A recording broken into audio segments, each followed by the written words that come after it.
want to start today with a poem that is sort of scripture, but sort of not. It's a little different kind of thing. There's a collection, part of the Pali Canon. There's a collection called the Khuddaka Nikaya, which is a collection of kind of short texts that all got put together. Um, and one of those is something called the Therigatha, which is a collection of poems by early female monastic followers of the Buddha. And this one is by, tradition says, Pyankasta Patakara is the name of the nun who wrote this. My son, you weep for one whose path you do not really comprehend, whether he's coming or going. From where has that son of yours come?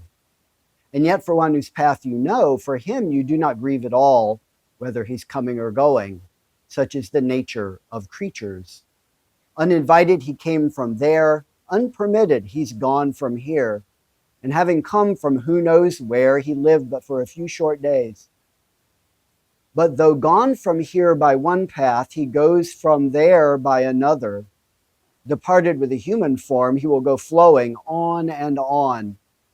As he has come, so has he gone. What is there here to grieve about? My thorn indeed has been removed, buried in the heart so hard to see. That grief which had overcome me, grief for my son, has been dispelled. Today the thorn has been removed. Without hunger I've become quenched. To Buddha, Dharma, and Sangha I go, to the sage for refuge.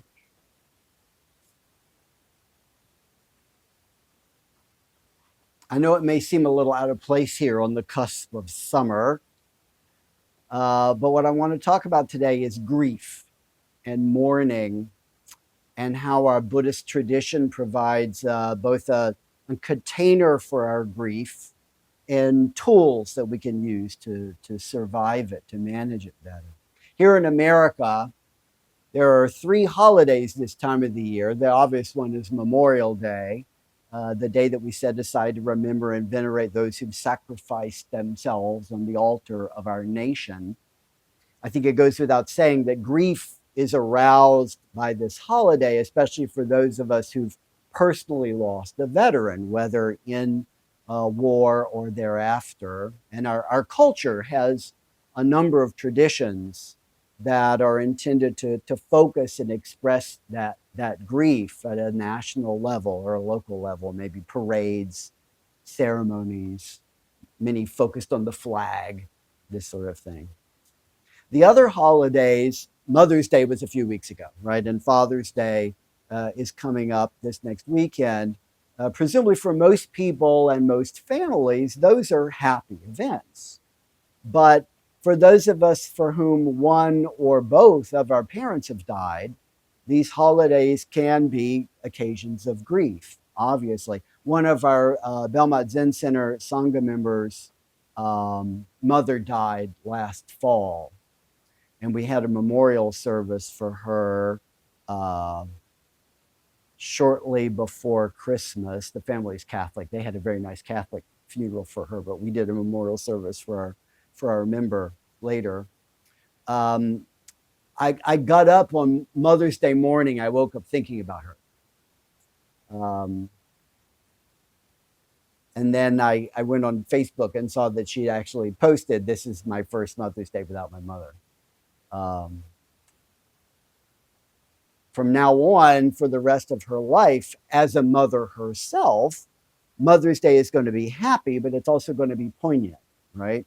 Her daughters, she has 2 daughters, her daughters will be celebrating her, but obviously she's going to miss her own mom. On Mother's Day, on her mother's birthday, on her wedding anniversary, on the day of her mother's death, the day of her mother's funeral, there's going to be recollection that will go with those, and there's going to be some grief that's going to come with that.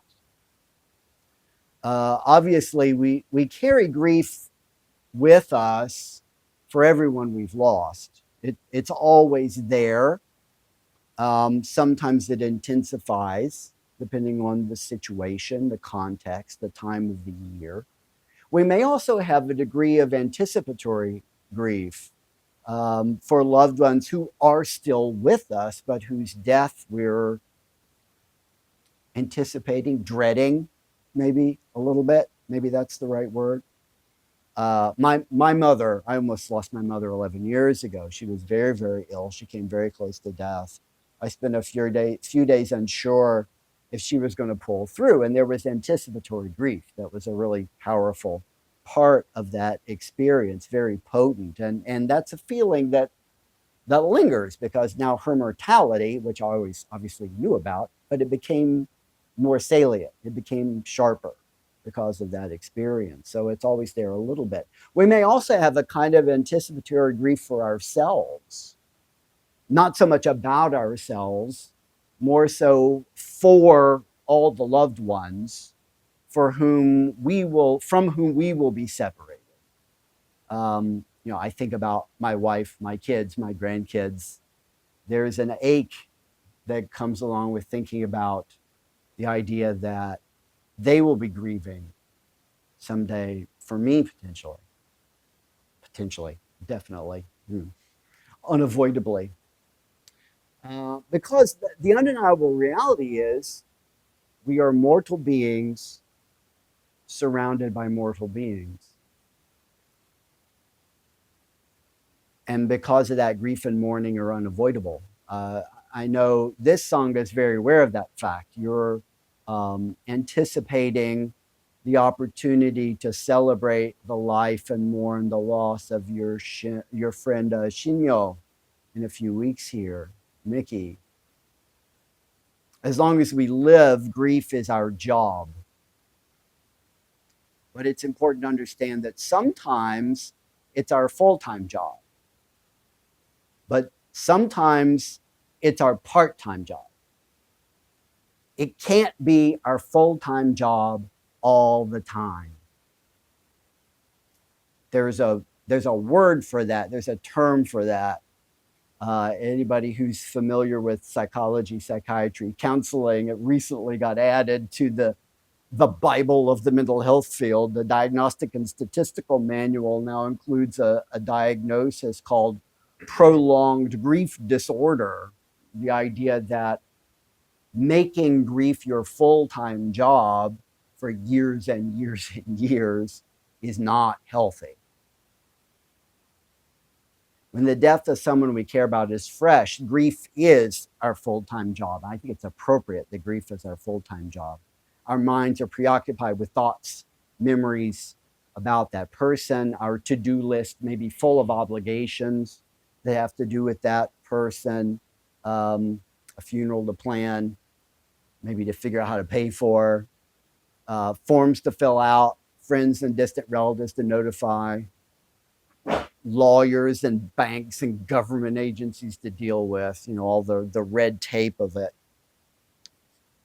Grief can also be seasonal work, right? To keep up the job metaphor, sometimes it's seasonal work. Remembering a loved one on the important anniversaries of their life predictably comes every year, as I was talking about Mother's Day here earlier. Some of you know, I've talked about it before. I have 3 grandsons, but no, I have 2 grandsons. I had 3 grandsons. I had a grandson in South Korea who only lived for 5 days. So every year, March 27th, April 1st, that's seasonal work. I remember this child, this theoretical child whom I never met. I pray for him. I dedicate the merit of my practice to this child. I take it as the spiritual duty of caring for this departed child as my work for those 5 days. There's an unspoken arrangement with the parents, with my son and my daughter-in-law. They take care on a daily basis of the 2, and I worry about the 1.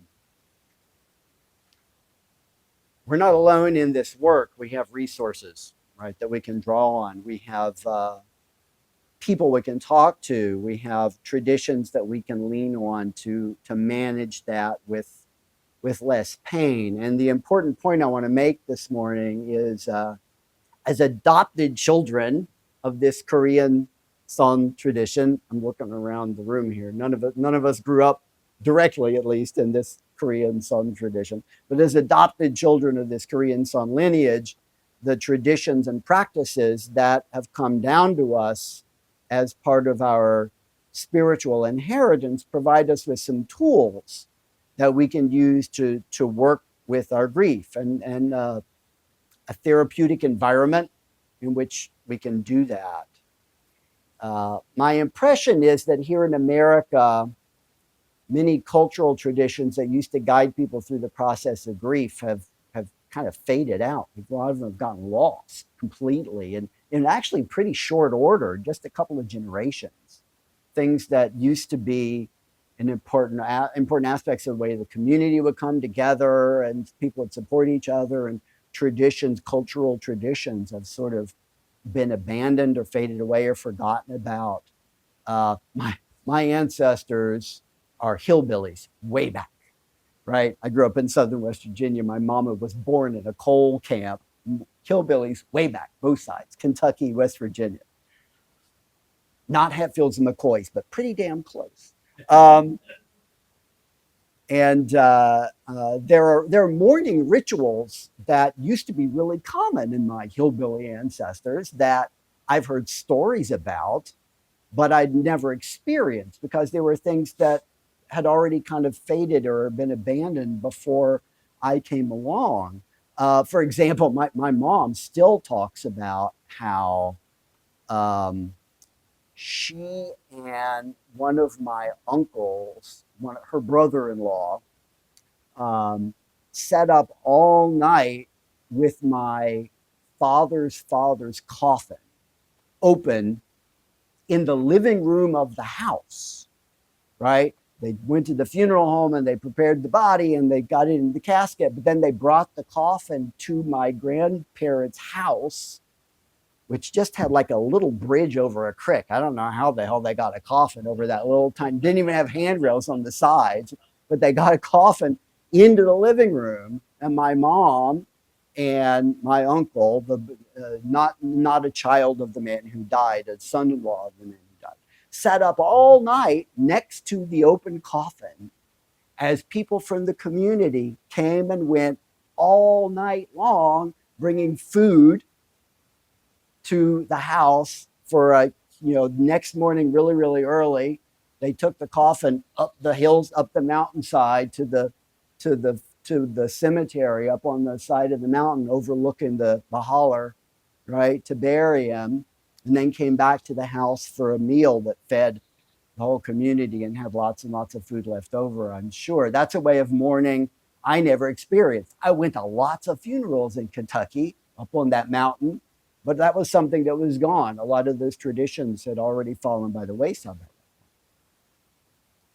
If you think about this metaphor I'm working on here of grief as work, grief as a job, then an obvious question is, how long after the death of a loved one should grief be our full-time job?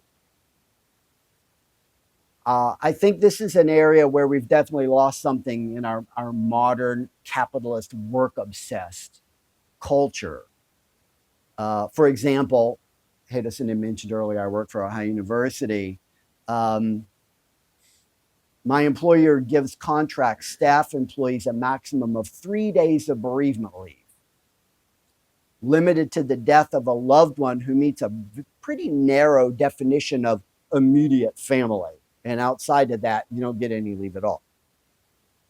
3 days certainly isn't enough time to even deal with the practical logistics when somebody dies, much less start to process the loss or work on grief or anything. By comparison, in the Korean tradition that's adopted us, the Chondoje provides a timeline that's very humane. For the first 49 days, as the tradition teaches that our loved one is in the intermediate time between one life and the next, grief is clearly the full-time job. And there's space allowed for that. There is a memorial service in this tradition every 7 days, culminating in what's called the 49-day ceremony, right, which is a memorial service, but like on a much bigger scale, right? So that 49-day period, grief is your full-time job. And then at the end of that 49-day period, it's not anymore.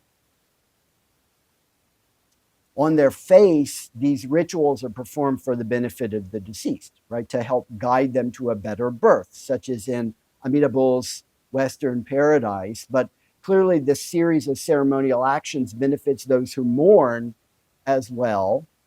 We're given a sense of control. We have a feeling that we can still help this person whom we cared about. We can still help our loved one that we've lost. If nothing else, it keeps us occupied. It gives us something to do rather than allowing us to simply kind of fall down and wallow in our grief. We have stuff to do. We have things to keep us busy, if nothing else.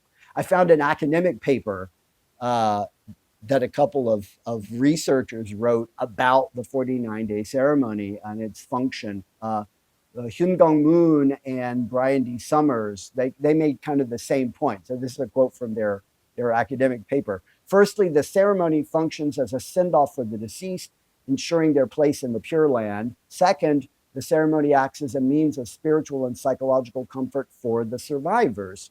Through the 49-day ceremony rituals, the departed spirit is purified through various stages consisting of various mantras and Buddhist texts, offered food, and guided to the Pure Land through the power of the blessings of the Buddha, bodhisattvas, and guardian deities. However, these various procedures also serve as an important means of connection for surviving family members, not only as they take time to say goodbye to the departed, but as an opportunity to cultivate meaningful relationships among themselves. Another thing they stress in this paper in particular is how the rituals of this process, the Jeondoje, give the bereaved the opportunity to work through any feelings of regret, injustice, guilt, ambivalence that they may have still kind of be holding on to in association with the person who's died, or the how they died, or why they died, when they died. Helping that person who has died to pass on to a better rebirth by easing their bad karma provides a source of comfort for the people who are left behind. The opportunity can provide solace to those people who are grieving. It provides this is the way they put it in the paper, a psychological and emotional buffer for bereaved families who've lost a loved one. Especially since an important part of the traditional ceremonies in this 49-day process involve using language that's addressed explicitly to the person who's died. You're talking to that person. The priest who's leading the ceremony is delivering spiritual teachings to that person to help them, to help guide them. They're addressed explicitly to the person who's died. That gives the mourners the opportunity to communicate directly with their loved one. When we look around the world, when we look in different cultures, this is something people need. This is something people crave.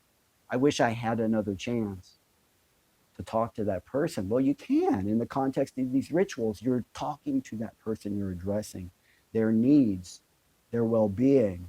The authors of this paper go on to point out that an absence of funeral and mourning rituals that provide these kinds of opportunities has become a problem in Korean Protestant communities. They don't, it's 3 days, and then go back to work. Right, it's that sort of thing, and they don't feel like they have that kind of opportunity. In fact, they point out that in lots of Catholic churches in South Korea, there's a tradition that's actually developed of having a funeral mass, a Catholic funeral mass, on the 49th day. Even though the 49-day period has no significance in Catholic doctrine or dogma or understanding, but it's such an important part of Korean culture. Korean Catholics feel like they need something. And so doing a funeral mass, I don't know if maybe they do a funeral mass, shortly after the person's died, but then they do another one on the 49th day afterwards. It's also apparently become really common when there are national tragedies in South Korea. There was a big ferry accident a couple of years ago, as you may have heard about.